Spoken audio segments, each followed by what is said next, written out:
Sayyidina Muhammad. Ini sama ada.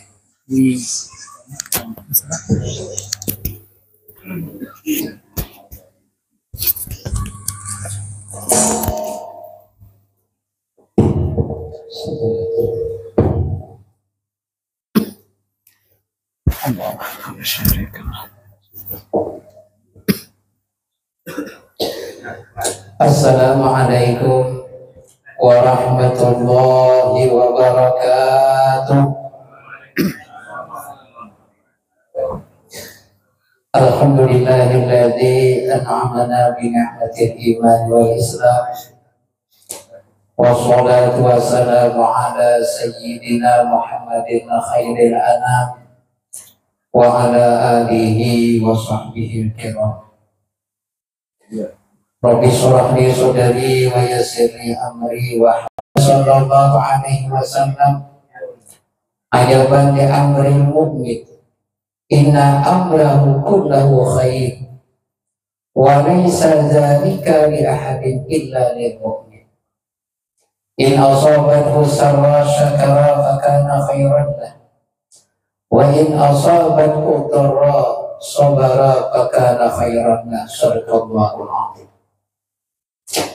Yang sama-sama kita muliakan dan kita ta'zimi para alim ulama, para guru-guru agama, wabil khusus kepada Al-Ustaz Haji Muhammad Arifin selaku pimpinan Majelis Ta'lim Al-Hidayah, yang juga kami muliakan yaitu Al-Ustaz Ibnu Rasyid, dan juga guru-guru yang lainnya yang tidak dapat saya sebutkan satu persatu.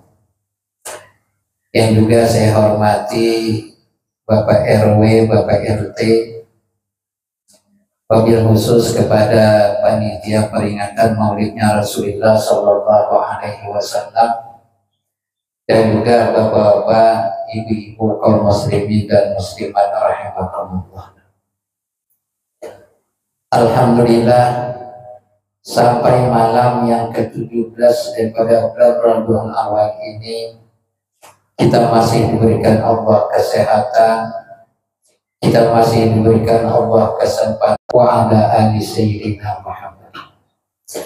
Bapak Ibu kaum muslimin dan muslimat rahimakumullah, kedatangan kita di tempat ini pada malam hari ini insya Allah salah satu usaha kita untuk mendapatkan rahmat taufik hidayah serta maghfirah pada Allah Subhanahu wa ta'ala.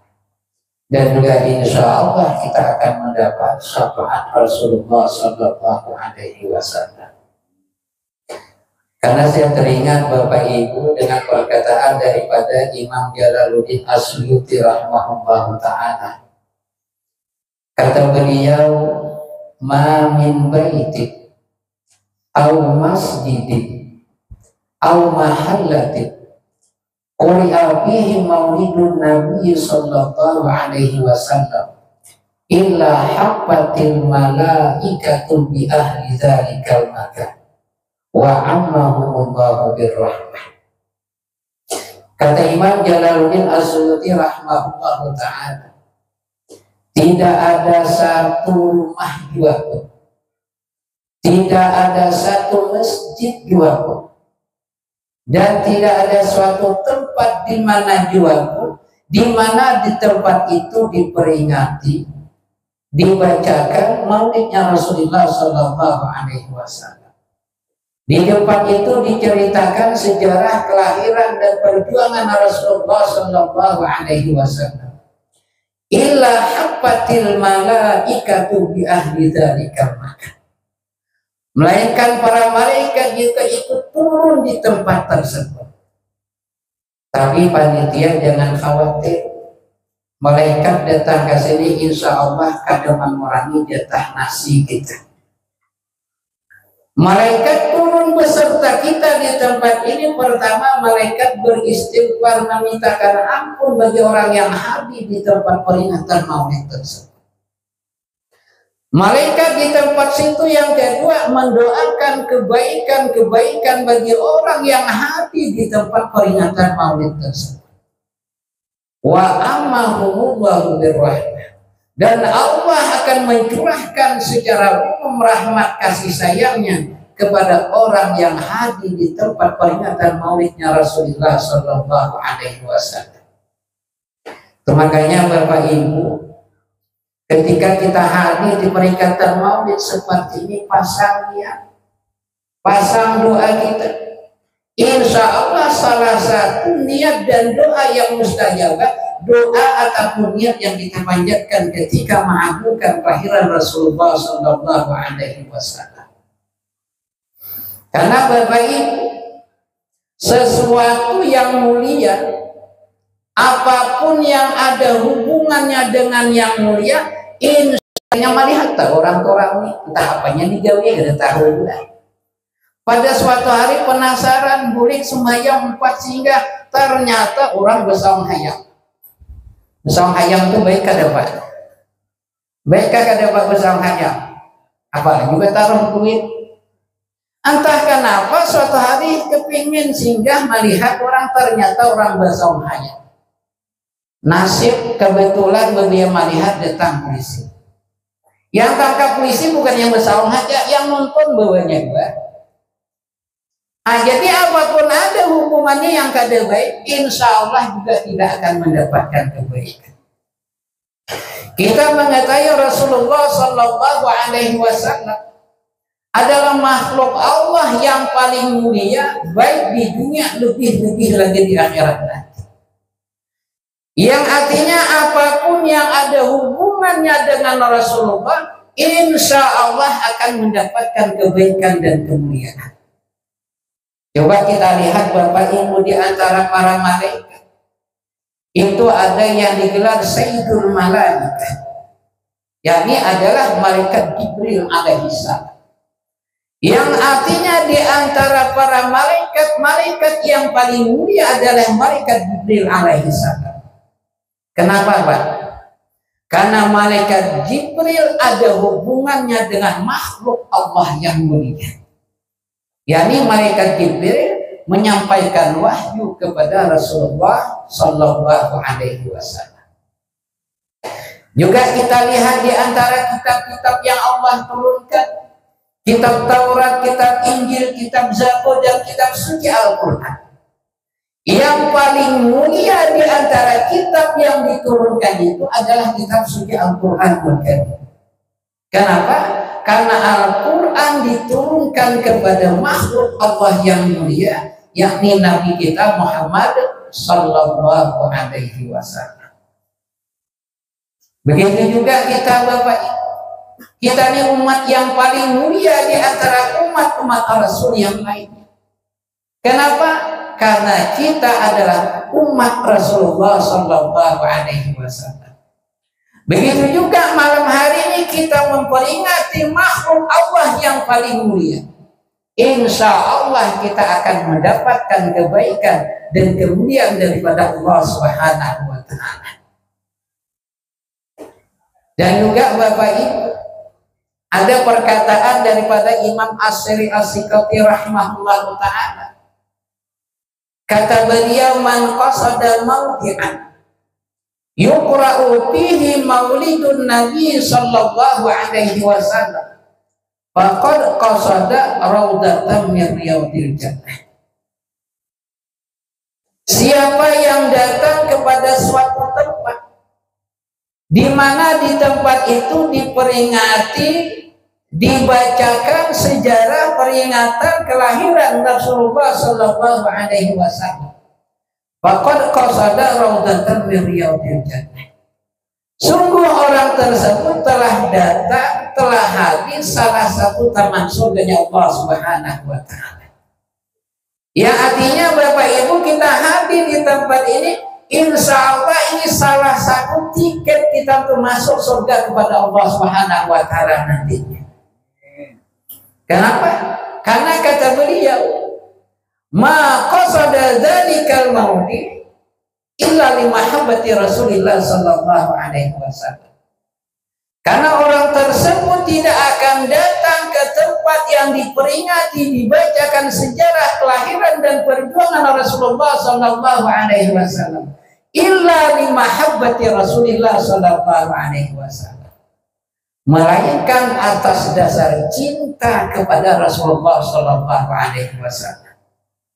Coba Bapak Ibu saya tanya, andai kata nih andai malam hari ini kita memperingati kelahiran Fir'aun, ini misal aja Pak. Malam ini kita memperingati kelahiran Fir'aun, kira-kira Bapak Ibu datangkah kalian? Tahu Pak Fir'aun Pak?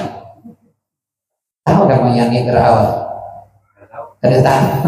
Coba ada respon nih. Andai kata malam ini kita memperingati kelahiran Fir'aun, yakin Bapak Ibu tidak akan datang. Kenapa? Karena kita karena cinta kepada Fir'aun. Bahkan Fir'aun itu adalah laknat Allah Subhanahu wa ta'ala. Tapi karena yang kita peringati adalah makhluk Allah yang paling mulia dan orang yang kita cintai, maka terbuka hati kita untuk datang ke tempat ini pada malam hari ini. Alhamdulillah. Kemudian Bapak Ibu, saking dimuliakan keistimewaan umat Rasulullah sallallahu alaihi wasallam, pernah Nabi Musa bermunajat menginginkan menjadi umat Rasulullah. Kenapa? Karena Nabi Musa Bapak Ibu ada membaca di dalam kitabnya. Di dalam satu lauh Nabi Musa membaca banyak keistimewaan yang Allah berikan kepada umat Rasulullah. Dan Nabi Musa menginginkan umat yang ia baca di dalam kitab itu ingin menjadi umatnya. Tapi ternyata semua kelebihan yang Allah berikan itu adalah kepada umat Rasulullah Sallallahu Alaihi Wasallam. Jadi yang akhirnya Bapak Ibu, Nabi Musa bermunajat ingin menjadi umat Rasulullah. Kemudian Allah berfirman, Ya Musa, inni istafaituka 'alan nasi bi risalati wa bi kalam. Wahai Musa, engkau telah aku pilih di antara manusia bi risalati menjadi rasul. Wa bi kalami, bahkan di antara rasul orang yang dapat gelar kalimullah. Orang yang dapat berbicara kepada Allah. Fakhudz ma ataituka wa kum minasyakirin. Kata Allah, wahai Musa, terima apa yang telah aku berikan kepada engkau dan syukuri apa yang telah aku berikan. Nah, kita untung Bapak Ibu, kita tidak pernah meminta kepada Allah menjadi umat Rasul. Alhamdulillah kita ditakdirkan sebagai umat Rasulullah Sallallahu Alaihi Wasallam. Bahkan Bapak Ibu, pernah Nabi Adam alaihi salam juga berkata, ini seolah-olah Nabi Adam ini iri kepada umat Rasulullah Sallallahu Alaihi Wasallam. Apa kata Nabi Adam? Inna Allah a'ta ummata Muhammadin Sallallahu Alaihi Wasallam arba'a karamat. Bahwasanya Allah telah memberikan 4 karamat, 4 kemuliaan, 4 keistimewaan kepada umat Rasulullah Sallallahu Alaihi Wasallam. Ma'ataniha, yang tidak Allah berikan 4 kemuliaan itu kepadaku, kata Nabi Adam. Apa isinya Pak? Yang pertama kata Nabi Adam, inna qabula taubatika Nabi Makkah wa ummatu Muhammadin Sallallahu Alaihi Wasallam yatubuna fi kulli makan fayaqbalullahu taubatahu.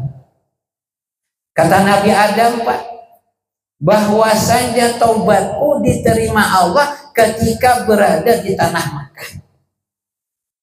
Karena memang diceritakan Bapak Ibu, setelah Nabi Adam diturunkan daripada surganya Allah Subhanahu wa ta'ala, itu Nabi Adam diturunkan di tanah Hindi, jadi daerah Hindia Pak. Sedangkan Hawa diturunkan di Jeddah. Nah, kita biasanya kalau berangkat umrah haji itu turunnya tuh di Jeddah. Jeddah itu artinya nenek Pak. Jadi setelah Allah turunkan Nabi Adam di Hindia, kemudian Hawa di Jeddah. berapa lama setelah sampai di tanah Makkah baru taubat Nabi Adam diterima Allah Subhanahu wa taala. Sedangkan umat Rasulullah, kata Nabi Adam, bisa bertobat di mana saja. Apakah di Indonesia, di mana saja. Selama dia ingin bertobat betul-betul kepada Allah Subhanahu wa taala, fayaqbalullahu taubatahu. Maka akan Allah terima taubat daripada umat Rasulullah sallallahu alaihi wasallam. Nah, coba bayangkan, Pak. Andai kata tidak Allah berikan keistimewaan kepada kita, disamakan Allah kita bertobat kalau diterima hanya di Makkah. Banyak Pak kita yang orang pendosa-pendosa yang tidak dapat ampunan Allah Subhanahu wa taala. Kenapa? Tempat kita jauh. Tempat kita ini jauh dari Makkah, perlu modal. Barangkali kalau disamakan, mohon maaf, kita yang kata Badui ini terbaca dapat ampunan. Kada kawa ke Makkah kelak kurang sugih yang dapat ampunan. Itu pun kalau juga kita diterima. Itu yang pertama. Yang kedua, kata Nabi Adam, ini kuntu labisan falamma asaitu ja'alani uryana. Kata Nabi Adam, bahwasanya ketika di dalam surga aku mempunyai pakaian-pakaian yang indah. Tapi manakala aku berbuat maksiat kepada Allah, pakaianku langsung diambil Allah tanpa busana. Karena Bapak Ibu, ketika setelah Nabi Adam melanggar daripada larangan Allah Subhanahu wa taala yang kita kenal dengan makan buah khuldi. Karena di dalam surga itu Allah silahkan kepada Nabi Adam dan Hawa untuk memakan apapun yang diinginkan, kecuali buah satu pohon yang dilarang Allah Subhanahu wa taala. Jadi setelah Nabi Adam makan buah yang dilarang Allah Subhanahu wa taala, langsung pakaiannya hilang. Mohon maaf kalau bahasa kita langsung tergilanya. Dan langsung diturunkan ke muka bumi. Tapi wa ummatu Muhammadin sallallahu alaihi wasallam ya'sunallah fayalbisuhumullah. Umat Nabi Muhammad ya'sunallah wa fayalbisuhumullah. Umat Nabi Muhammad bahkan mohon maaf kadang-kadang berbuat maksiat tanpa busana. Tapi tetap Allah berikan pakaian kepada umat Rasulullah sallallahu alaihi wasallam. Coba bayangkan Pak, kalau ini Allah samakan, ya ada kiamat Pak. Berbuat dosa pas tanpa busana lagi. Tapi justru sebaliknya umat Rasulullah ada yang berbuat maksiat, berbuat zina tanpa busana, tapi tetap Allah berikan pakaian. Bahkan mohon maaf barangkali yang gawian yang kedua itu paling banyak pakaian. Apa pakaiannya? Pakaian adiknya, pakaian orang sebelah yang lalu pakaiannya. Banyak siang lain, malam lain, malam lain, malam esok lain, lagi pembanyaknya kadang-kadang lagi. Itu yang kedua. Yang ketiga, kata Nabi Adam alaihi salam, lamma asaitu farraqa baini wa baina imraati. Manakala aku berbuat maksiat kepada Allah, Allah pisahkan aku dengan istriku, kata Nabi Adam. Ikan ceritakan Bapak Ibu, setelah Nabi Adam diturunkan di India dan Hawa di Jeddah, itu terpisah kurang lebih 100 tahun baru berjumpa di tanah Arafah. Makanya ta'aruf itu perkenalan kembali antara Adam dan Hawa. Itu tepatnya di Jabal Rahmah. Jabal Rahmah itu gunung tempat kasih sayang artinya. Di tanah Arafah itulah perjumpaan Nabi Adam dan Hawa setelah terpisah 100 tahun. Bahkan diceritakan Bapak Ibu di dalam kitab Qasasul Anbiya, setelah Nabi Adam diturunkan ke muka bumi ini, 300 tahun Nabi Adam tidak berani mengangkatkan kepalanya dengan sebab perbuatan maksiat yang melanggar larangan Allah Subhanahu wa taala.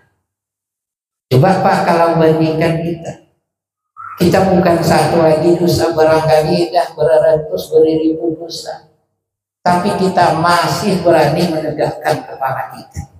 Nabi Adam satu kesalahan yang ia lakukan, 300 tahun menundukkan kepala, tidak berani mengangkatkan kepala.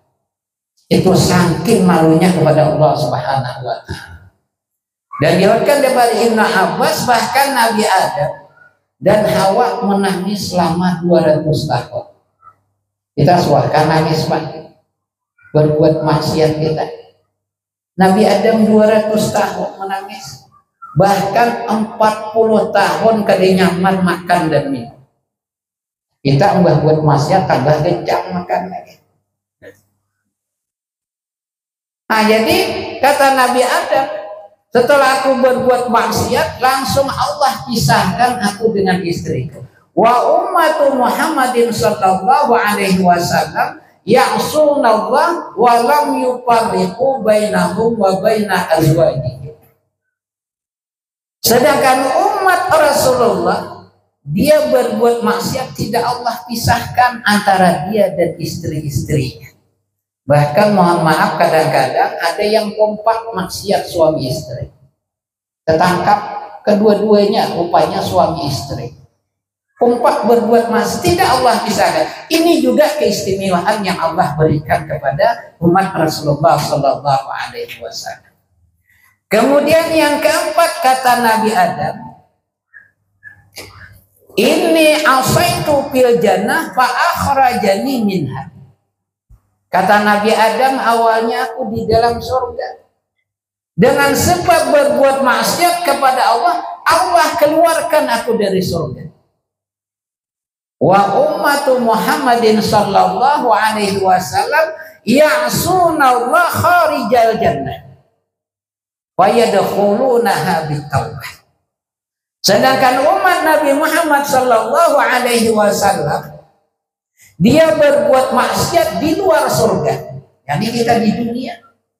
Wa yadkhulunaha, masih ada harapan masuk ke dalam surganya Allah Subhanahu wa Ta'ala, catatan bitaubah, dengan betul-betul bertobat kepada Allah Subhanahu wa Ta'ala. Jadi intinya Bapak Ibu, ini patut kita bersyukur. Kita mengadakan peringatan Maulid seperti ini adalah ekspresi kegembiraan, tanda syukur kita diciptakan menjadi umat Rasulullah, dan sekaligus kita memuliakan hari ataupun bulan di mana lahirkannya Rasulullah Sallallahu Alaihi Wasallam. Jadi Bapak Ibu, kalau ada orang tanya, siapa yang pertama kali memperingati Maulid Rasulullah Sallallahu Alaihi Wasallam? Jawabannya tidak lain dan tidak bukan adalah Rasulullah Sallallahu Alaihi Wasallam itu sendiri. Cuma Rasulullah memperingatinya kades kita nih. Kenapa? Karena pernah ketika Rasulullah ditanya tentang kenapa engkau berpuasa wahai Rasulullah, puasa hari Senin atau hari Isnin? Apa kata Rasulullah? Dzaka yaumun wulidtu fihi. Karena hari Senin itu adalah aku dilahirkan ke muka bumi ini. Cuma Rasulullah memperingatinya dengan cara berpuasa. Adapun kita memperingati Maulid seperti ini, mengundang orang lain, menyediakan makanan, minuman, isi tausiah, pengajian dan lain sebagainya. Ini dilakukan yang pertama kali oleh Malikul Muzaffar. Ini negeri India.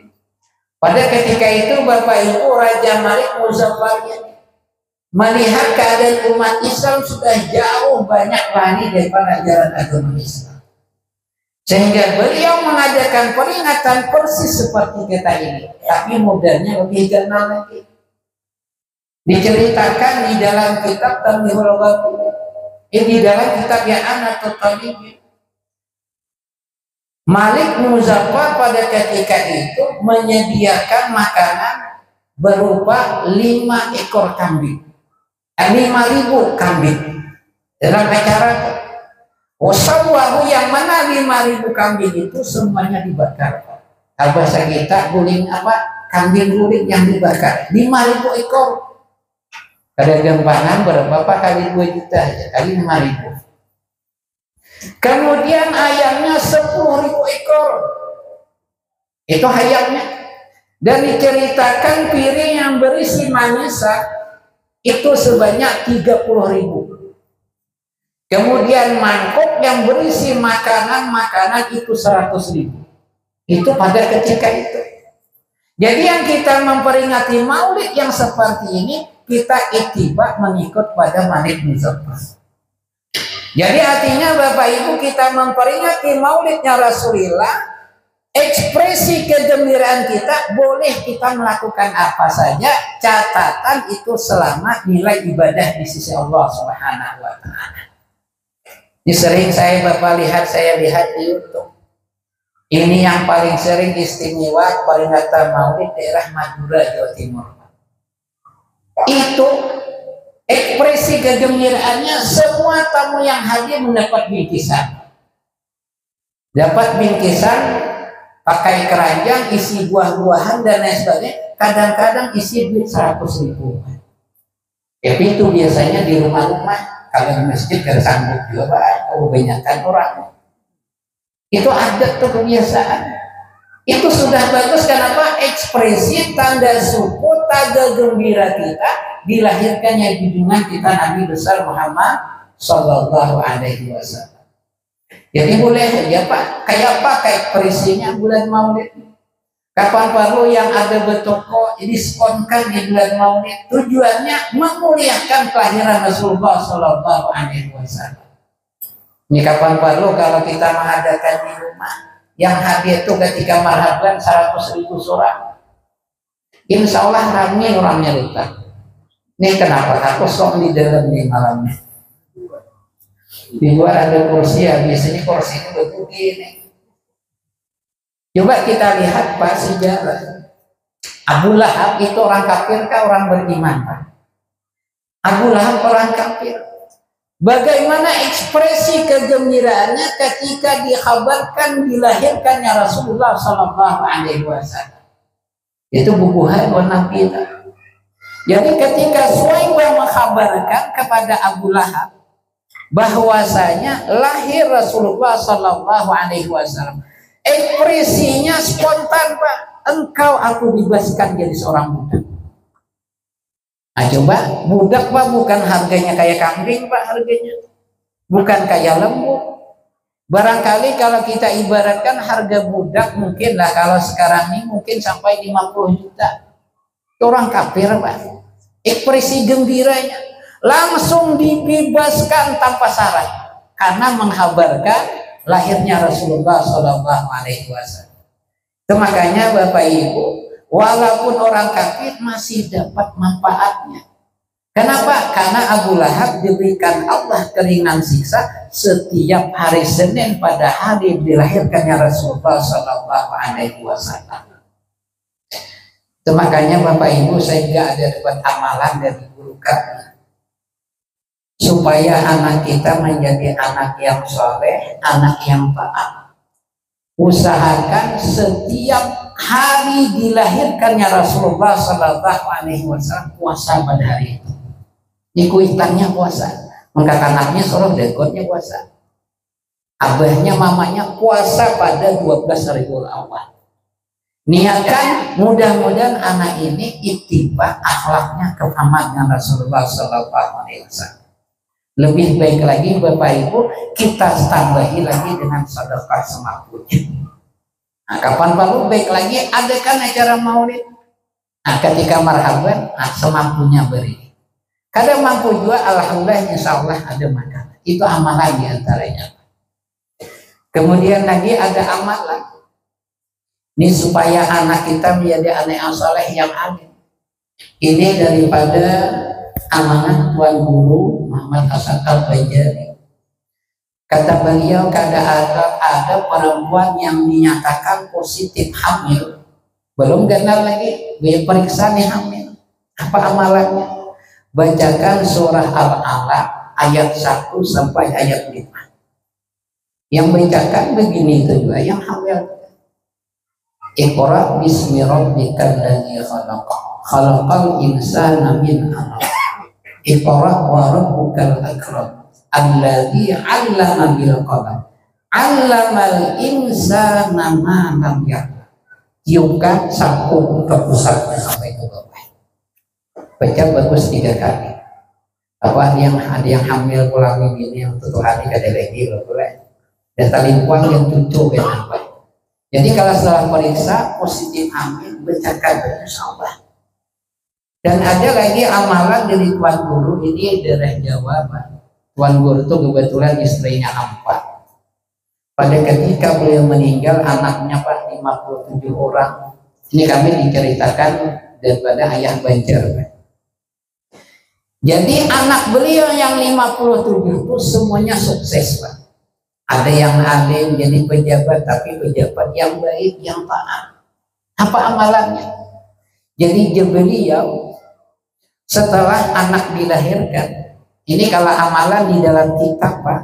Setelah anak dilahirkan kita tahunya kan diajarkan di telinga kanan, sunnah diikamahkan di telinga kiri. Daripada Syekh Ad-Dairabi juga sunnah dibacakan surah Inna anzalnahu fi lailatul qadri ila akhir. Bacakan anak yang baru dilahirkan. Mungkin setelah azan itu boleh. Maka kata beliau lam yuqaddirillahu ta'ala alaihi zinatul umrihi. Insya Allah dengan berkah ayat tersebut anak itu tidak akan berbuat zina seumur hidupnya. Nah, tapi tentunya kita berusaha Bapak Ibu. Di samping kita berdoa beramalan, kita jaga anak kita jangan sampai terjadi pergaulan yang bebas. Ini mohon maaf kadang-kadang masyarakat kita sekarang ini Bapak Ibu nyata ada anaknya berduaan di rumah dibiarkan, dah berduaan di pada kade pulang, kuitannya ada di rumah. Nah, jadi kalau kita mengamalkan tadi tentu dia syariatnya kita jalankan. Usahakan jangan sampai memberikan kesempatan anak kita terjadi pergaulan yang bebas. Jadi Tuan Guru yang anak 50 tadi amalannya Bapak Ibu setelah anak itu lahir itu dibacakan surah Al-Alaq tadi juga ayat 1 sampai 5 setiap setelah sholat subuh sebanyak 3 kali. Gimana di mulut anak tersebut selama 40 hari. Jangan sampai putus. Kalau putus batal. Jadi mulai lahir, mulai subuhnya itu dibacakan surah Al-Alaq ayat 1 sampai 5 ditiupkan ke mulut anak itu sebanyak 3 kali. Dan ini dilakukan selama 40 hari. Insya Allah kata beliau anak kita menjadi anak yang saleh. Anak kita menjadi anak yang alim, orang yang berakhlak. Kalau kada alim, insya Allah menjadi orang sugih, tapi orang sugih yang taat kepada Allah Subhanahu wa Ta'ala. Bapak Ibu kaum muslimin dan muslimat rahmatullah. Sedikit saya akan menyampaikan hadis yang sampaikan tadi. Karena usahakan Bapak Ibu setiap kita hadir di pengajian minimal ada satu jadilah yang kita dapat dan kita amalkan. Kita ambil di antara daripada sunnah Rasulullah Sallallahu Alaihi Wasallam. Kata Rasulullah, ajaban li amril mu'min. Sangat-sangat mengagumkan perkara-perkara yang terjadi kepada orang yang beriman. Kenapa? Inna amrahu kullahu khair. Karena semua perkara yang terjadi kepada orang yang beriman itu dapat menjadi suatu kebaikan atau nilai ibadah di sisi Allah Subhanahu wa Ta'ala. Apakah itu kebaikan, apakah itu musibah, cobaan, itu semua dapat menjadi nilai kebaikan. Walaisa dzalika li ahadin illa lil. Dan yang demikian itu tidak akan terjadi kecuali hanya kepada orang yang beriman. Perinciannya in asabat usawa syakara.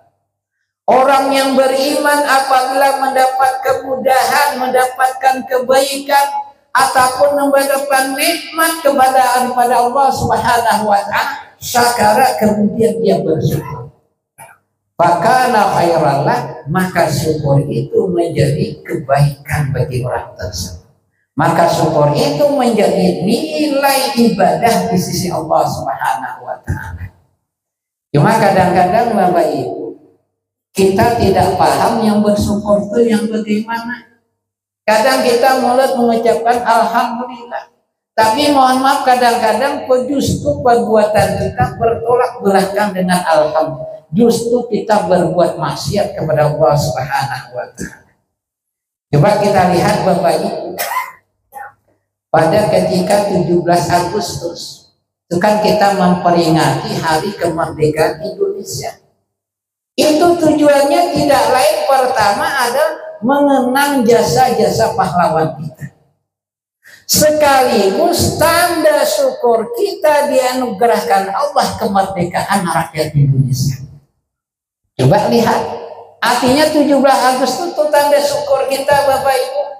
Tapi mohon maaf kadang-kadang prakteknya, ekspresinya kadang-kadang justru berbuat maksiat. Saya ingat perkataan almarhum Tuan Guru kita Ayahanda Kyai Haji Ageng Zulkarnain. Kata beliau, kadang-kadang alhamdulillah kita tembilahani, kadang pemerintah mengadakan istighosah dalam momen-momen tertentu. Kadang-kadang dalam acara peringatan lahirnya kabupaten, ada acara-acara diundanglah istighosah para ustaz. Alhamdulillah. Cuma jesidin yang kedatahannya yang baik istighosah ulang banyak tuh acara bebas semingguan. Jadi beliau istilahkan orang yang istighosah itu diibaratkan malaikat turun ikut mendoakan. Tapi naudzubillah setelah malaikat berikan turunan pulang iblis. Istighosahnya 3 jam, iblisnya turun seminggu. Kira mana yang memang apa? Jadi kata beliau mana acara yang berbalik di sini atau mau yang semingguan tadi. Setelah selesai baru ditutup dengan istighosah. Nah, coba kita lihat ya Pak. Kita kan kadang-kadang sekarang ini tuh Pak penyakit kita. Apanya aja kadang luput dan beguyangan rumah. Banyak Pak beguyangan rumah Pak. Beurgin apanya aja. Kita diberikan anugerah Allah anak ataupun cucu, alhamdulillah. Pagi bahabsi, alhamdulillah. Imbah bahabsi sampai kapan bulan. Kadang balik dulu Mbak aja. Antam mau beurgin tuh seharian, tutup bahabsi malamnya. Kenapa? Karena kita hidupnya pandang akhirnya Pak husnul khatimah atau su'ul khatimah. Bahkan pernah Bapak Ibu, saya ini cuma dapat kabar tidak menyaksikan. Ada orang yang pesta ketika mau berangkat haji, beurgin 2 malam. Bayangkan, nyelamat haji, acara adalah acara bantu beurgin 2 malam. Naudzubillah. Makanya Bapak Ibu, kalau kita mau menjadi orang yang pandai bersyukur kepada Allah Subhanahu wa Ta'ala, kita harus memahami apa syukur itu sebenarnya. Memang syukur menurut arti bahasa Bapak Ibu alhamdulillah. Syukur menurut arti bahasa itu adalah mengucapkan alhamdulillah. Kita setiap mendapat kebaikan, mendapat nikmat, ucapan alhamdulillah. Itu syukur menurut arti bahasa. Kalau bahasa kita Bapak Ibu itu hanya tanda syukur. Dapat nikmat alhamdulillah tapi kada sembahyang. Ini kada bersyukur ngarannya. Dapat nikmat tapi kada puasa, kada bersyukur ngarannya. Jadi orang dapat nikmat mengucap alhamdulillah hanya tanda syukur, baru belum syukur sebenarnya. Adapun syukur menurut istilah agama, sarful abdi jami'a ma an'amallahu alaihi fima khuliqa li ajli. Mempergunakannya hamba apapun nikmat yang Allah berikan kepadanya bima khuliqa li ajli, sesuai fungsi dan tujuan nikmat yang Allah berikan. Contoh Bapak Ibu, misalnya baju itu tanda kita syukur ketika dikasih kita pakai di badan. Itu kita tanda syukur. Ini misal nih contoh nih supaya mudah kita paham. Ada orang beli umrah Bapak Ibu. Biasanya kan orang umrah atau beli haji ini ada buah oleh-oleh. Memberi tetangga sebelah, memberi sorban. Karena hanya beli umrah. Ketika diberi sorban, alhamdulillah, terima kasih. Tapi ternyata setelah berselang 3 hari, mungkin tetangga yang beli umrah ini masih ada lagi sisa oleh-oleh nih. Barangkali hari jam-jam. Kepengen pulang hanya memberi tetangga sebelah. Tapi ternyata Bapak Ibu setelah sampai ke rumah tetangga yang dikasih sorban tadi, betapa terkejutnya melihat sorban yang diberikan tadi diletakkan di depan pintu. Artinya dijadikan alas kaki Pak, sorban yang dikasih yang orang beli umrah tadi. Kira-kira Pak yang beri sorban itu sanangkah kadakah? Pasti gara sana dalam hati kada bersyukur diberi sorban. Beri sorban hingga sembahyang dan beribadah dijadikan alas kaki, itu tanda kita tidak syukur. Di dalam Al-Quran Allah Subhanahu wa ta'ala berfirman, wa ma khalaqatul jinna wal insa illa liya'budun. Kata Allah, tidak aku ciptakan jin dan manusia kecuali hanya untuk berbakti atau untuk beribadah padaku, kata Allah. Jadi artinya Bapak Ibu, orang yang bersyukur mempergunakan semua nikmat yang Allah berikan untuk ibadah kepada Allah Subhanahu wa ta'ala. Apakah itu berupa kesehatan, apakah berupa nikmat kelapangan, apakah itu berupa nikmat materi, apakah berupa nikmat pangkat dan jabatan, semuanya kita bergunakan fasilitas untuk ibadah kepada Allah. Itu orang yang bersyukur. Ini kadang-kadang mohon maaf Bapak Ibu, kita yang diberikan kesehatan, kemana kita menggunakan Pak? Mencari dunia jadi cari. Apalagi kita wah ini bisnisnya kada main, sehari semalam mantu 24 jam. Kalian begawi kada cukup siang sambung malam, kada cukup malam sambung subuh Pak. Ini kita nih pasar sayur Pak, mungkin ada 10 tahunan hanya. Itu yang raramiannya jam 5 pas orang punya subuh. Kira-kira sembahyang kada orang tua. Kira-kira sembahyang kada. Kalau yang pembeli barangkali bolehlah sembahyang. Tapi penjual rasanya sulit karena sembahyang. Harap raramiannya. Padahal kesehatan yang Allah berikan itu seharusnya kita pergunakan untuk ibadah. Tapi justru sebaliknya kita pergunakan hanya untuk mencari kenikmatan dunia. Padahal Allah berfirman di dalam Al-Quran, wabtaghi fima atakallahu daral akhirah wala tansa nasibaka minad dunya. Kata Allah, carilah olehmu apa-apa nikmat kebaikan yang Allah siapkan di negeri akhirat. Tapi wala tansa nasibaka minad dunya, jangan lupa juga kenikmatan kebahagiaan kita hidup di dunia. Coba lihat Pak ayatnya. Allah perintahkan mencari kebahagiaan akhirat, tapi jangan lupa dunia. Kira-kira mana yang disuruh yang banyak Pak?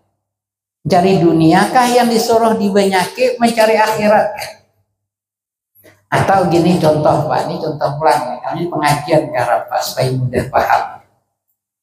Ada seorang pedagang kain. Ini waktu dulu perginya ke Tanah Abang untuk mencari kain dagangan. Biasanya itu menjelang bulan-bulan Mi'raj, menjelang puasa tuh banyak tukaran. Ada pedagang kain ketika mau berangkat ke Tanah Abang membawa duit 100 juta untuk persiapan Ramadan sampai hari raya. Tapi setelah orang itu mau berangkat, ada anaknya berkata, ayah, kalau ke Jakarta, kalau ke Tanah Abang nanti jangan lupa oleh-olehnya. Nah, setelah berangkat sampai ke Tanah Abang, duit 100 juta tadi dipergunakan beli oleh-oleh 99 juta. Berikan kain dagangan 1 juta. Kira-kira Pak, normalkah ada orang tua? Yang 100 juta tadi, ketika Anda berangkat, ya naik, jangan lupa oleh-oleh. Ternyata beli oleh-oleh 99 juta. 1 juta nukar kain untuk dijual. Kira-kira normal ke depan? Pasti dedenya buat normal. Barangkali stres orang. Kenapa? Karena tujuan untuk mencari kain dagangan. Begitu juga kita diperintahkan mencari akhirat, tapi jangan lupa juga kebahagiaan kita di dunia. Coba lihat Pak, nih jari tangan kita ada 5. Ini mengisyaratkan ini waktu salat Pak. Nih kalau diibaratkan ibu jari ini adalah waktu salat subuh. Jari telunjuk adalah salat zuhur. Jari tengah adalah salat asar. Jari manis adalah sholat maghrib, dan jari kelingking adalah sholat isya. Coba lihat Pak, subuh ke zuhur agak berjarak, zuhur ke asar jaraknya cuma sedikit, kurang lebih 2,5 jam atau 3 jam. Dari asar ke maghrib juga tidak jauh, maghrib ke isya juga dekat. Yang jauh isya ke waktu subuh. Dari 5 waktu ini Bapak Ibu, waktu salatnya nyambung semuanya. Habis waktu zuhur otomatis masuk waktu asar. Habis waktu asar masuk waktu maghrib. Habis maghrib masuk waktu isya. Habis waktu isya yang lama ini baru masuk waktu subuh. Terputus waktu salat hanya antara setelah salat subuh masuk waktu zuhur. Ini hidupnya. Ini mengisyaratkan kita mencari ibadah ini seperti yang salat yang 5 waktu kita pergunakan antara subuh ke zuhur untuk mencari dunia. Ini kalau bisa. Kalau tidak bisa juga kita mengamalkan nih Bapak Ibu. Usahakan minimal ketika kita mencari kehidupan di dunia ini, jangan meninggalkan kewajiban-kewajiban kita kepada Allah Subhanahu wa Ta'ala.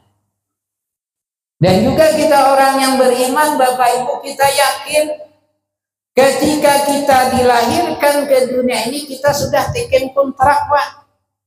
Artinya takdir kita sudah ditentukan. Apakah itu umur sudah bikin kontrak takdirnya?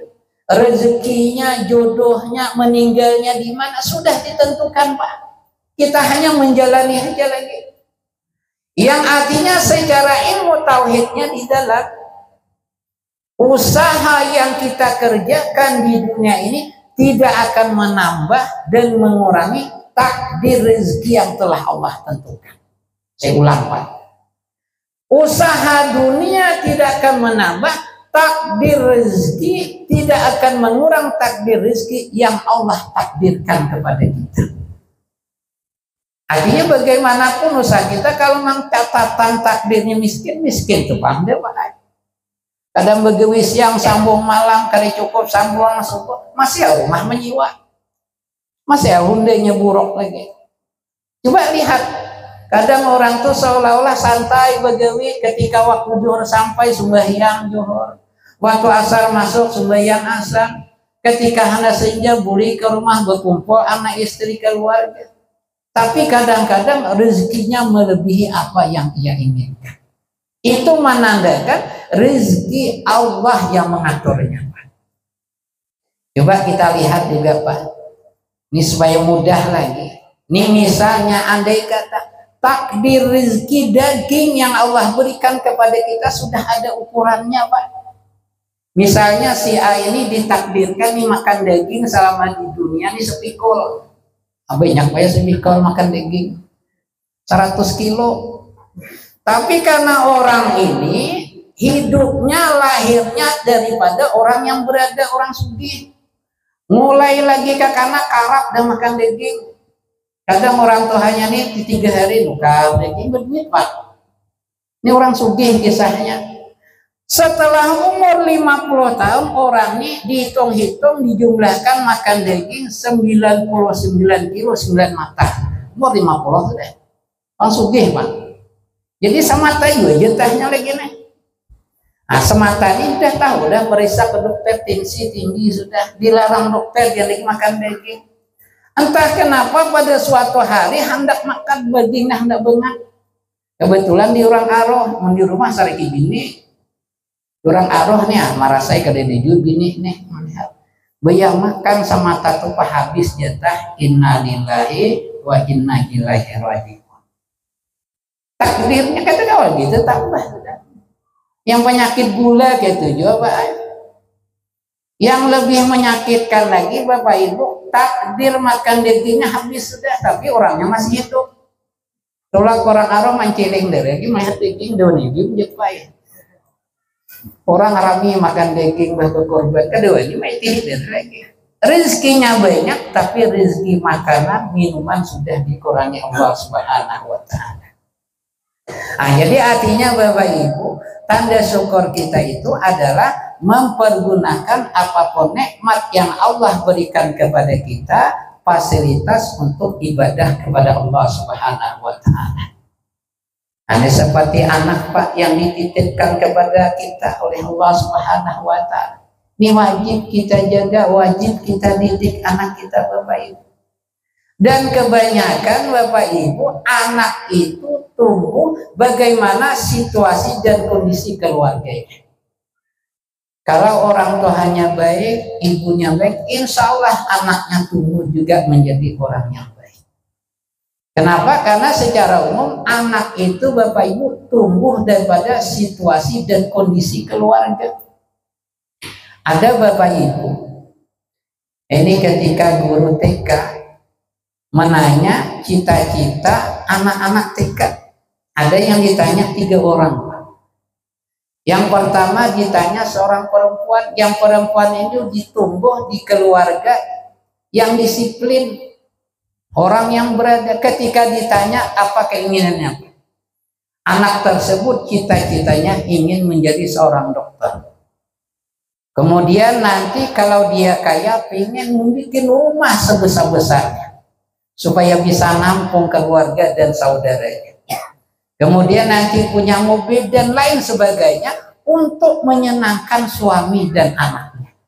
Itu si A yang ditanya. Kemudian lagi ditanya si B. Si B ini laki-laki Pak. Kebetulan mohon maaf ini orangnya kurang berada. Orang berada ini Pak cita-citanya kada tapi tinggi banyak. Takutnya hendak jadi apa? Kada ngalih kada jawabannya. Ketika ditanya cita-cita ingin jadi apa? Ingin jadi suami si A tadi. Kenapa? Karena si A tadi kabla sugih untuk menyenangkan hati suami. Kada ngalih kada. Cita-citanya ingin menjadi suami si A tadi. Yang cita-citanya tinggi untuk membahagiakan suami dan anak keluarga. Kemudian ditanya yang ketiga ini Pak, anaknya polos betul. Ketika ditanya anak yang ketiga ini, apa cita-citanya? Cita-citanya ingin menjadi HP. Apa HP Pak? Ini HP ditanya. Jadi ketika ditanya guru, kenapa ingin jadi HP? Karena ingin menyenangkan hati ibunya. Kenapa menyenangkan dengan HP? Karena ibunya sangat senang dengan HP. Ibu ketika bangun tidur, HP dipegangnya, aku tadi dijepainya. Ketika HP memanggil sekali dua, ancap tulak, tahan meninggalkan makanan minuman. Tapi ketika aku manggil 5 kali, kedengarannya aku lagi main HP. HP kemana-mana dibawanya, aku jarang dibawanya. HP sangat disayang-sayanginya. Bila HP habis ancap menukarkan belanjaan, menukarkan pulsa. Aku minta duit jarang diberi. Jadi anak tuh cita-citanya ingin menjadi HP untuk menyenangkan hati ibu. Nah, coba bayangkan. Itu kehidupan anak itu tumbuh besarnya dengan situasi dan kondisi di tengah-tengah keluarga kita. Bagaimanapun kita memerintahkan anak, tapi kalau tidak kita praktikkan kebaikan kepada anak, tidak akan berhasil anak tersebut dalam didikan kita. Maka sekali lagi Bapak Ibu, usahakan anak kita didik dengan sebaik-baiknya. Karena pernah Rasulullah SAW ditanya tentang kedudukan anak terhadap orang tuanya. Jadi ketika itu Rasulullah menjawab, huwa jannatuka wa naruka. Anak itu kata Rasulullah adalah surgamu sekaligus nerakamu. Yang artinya dengan sebab anak dapat memasukkan orang tua ke dalam surganya Allah Subhanahu wa Ta'ala. Dan sebaliknya, dengan sebab anak juga dapat memasukkan orang tuanya ke dalam neraka Allah Subhanahu wa Ta'ala. Di dalam hadis lain Rasulullah bersabda, "Man taraka waladahu jahilan kana kullu dzambin amilahu alaihi." Siapa saja yang meninggalkan anak dalam keadaan jahil, catatan sebab kelalaian orang tua di dalam mendidiknya. Yang jahil itu Pak, yang besimot dia kada sembahyang, ya Mas ya. Ada tapi bisa sembahyang sanono sembahyang bacaannya kada betul. Setiap dosa yang dilakukan anak sebab kelalaian orang tua di dalam mendidiknya, karena kullu dzambin amilahu alaihi. Setiap dosa yang dilakukan anak, orang tuanya juga mendapat dosanya. Alhamdulillah. Makanya Bapak Ibu, kita jangan hanya memperhatikan fisik anak saja, tapi rohaninya kita didik, kita ajarkan agama. Kita melihat Bapak Ibu belum dewasa anak kita sudah membuat kita sakit hati, belum meninggal lagi. Dan kadang-kadang jangankan orang lain, kuitannya kada percayawan anak sudah. Ini kadang anak belain, anaknya ada datang, kabarnya anak datang, rumah moja itu simpannya emas tuh bebeknya. Si anak ada datang, tuh kuitan apa lagi orang lain, takutan diambilnya. Belum lagi mati sudah ke itu Pak, kita mengkhawatirkan. Apalagi kalau sudah meninggal dunia. Jadi Bapak Ibu kaum muslimin dan muslimat rahimakumullah, kesimpulan peringatan kita pada hari ini, insya Allah acara yang kita peringati dengan seperti ini, insya Allah ini adalah sudah betul kita lakukan. Artinya sesuai sudah dengan sunnah Rasulullah Sallallahu Alaihi Wasallam. Dan insya Allah kehadiran kita pada malam hari ini, kita akan mendapatkan rahmat, taufik, hidayah, serta maghfirah pada Allah Subhanahu wa Ta'ala. Dan insya Allah juga kita termasuk orang yang mendapat syafaat Rasulullah Sallallahu Alaihi Wasallam. Yang intinya kita bersyukur menjadi umat Rasulullah, dan kita bersyukur memperingati dan memuliakan hari kelahiran junjungan kita Rasulullah Sallallahu Alaihi Wasallam. Tanda syukur kita adalah mempergunakan seluruh nikmat yang Allah berikan, fasilitas ataupun sarana untuk beribadah kepada Allah Subhanahu wa Ta'ala. Mudah-mudahan kita diakui sebagai umat Rasulullah Sallallahu Alaihi Wasallam. Amin ya Rabbal Alamin. Sehingga kita mendapatkan kebahagiaan di dunia, lebih-lebih lagi di akhirat nanti. Amin ya Rabbal Alamin. Barangkali ini yang dapat saya sampaikan, semoga bermanfaat, semoga dapat dipahami dan berikan kemudahan untuk mengamalkannya. Amin ya Rabbal Alamin. Terima kasih atas perhatiannya. Wabillahi taufiq wal hidayah. Wassalamualaikum warahmatullahi wabarakatuh.